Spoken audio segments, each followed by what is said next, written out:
Meillä olisi tänään tässä tämmönen pikkuvikainen Navaranissani mittaristo työalla ja tässä oli semmoista vikaa, että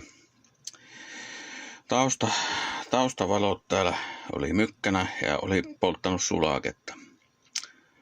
Ja sitten mittarit, kaikki 4 kappaletta ei toimi ja LCD-näytöt oli mykkänä myös. Ja latauksen merkkivalo välillä paloi ja välillä ei palannut. Latasi kumminkin, että latausjännite oli ok. Katsotaanpa minkälaisia vikoja tätä sitten löytyi.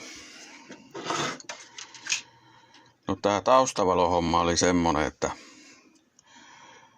tänne oli laitettu tämmöset polttimot vaihdettu, missä oli molemmin puolin nämä koskettimet ja tässä Nissanin mittaristossa niin täällä on maakupari on täällä toisella puolella ja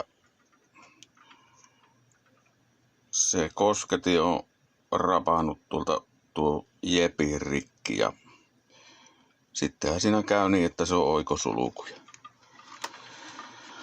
Täältä oli palannut sitten kupari johetta poikki tuosta ja tuolta toinen. Tää korjattiin hyppylangalla tälle ja tää rupesi pelaa sillä. Luonnollisesti joutuu katteleen oikeanlaiset nämä lampun kannat siihen, jossa on vain tässä päällypuolella tai lampun puolella tää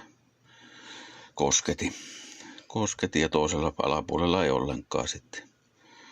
No sitten se toinen vika, että kun ei mittarit pelaa ja LCD-näytöt on mykkänä ja siinä sitä sitten ihmeteltiin ja mittelöitiin ja vikaa löytyi täältä.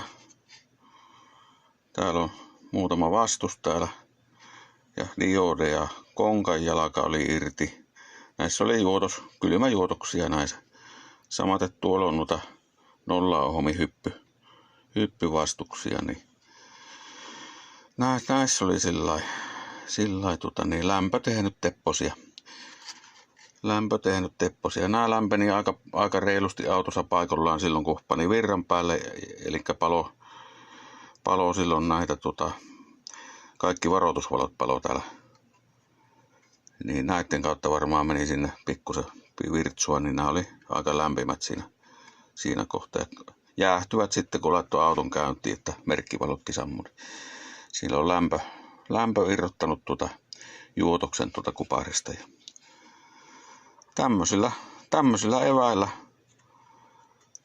eväillä tuli tämä kuntoon. Ja tässä on täältä liittimestä saa piikistä 17 saa käyttöjännitteen tähän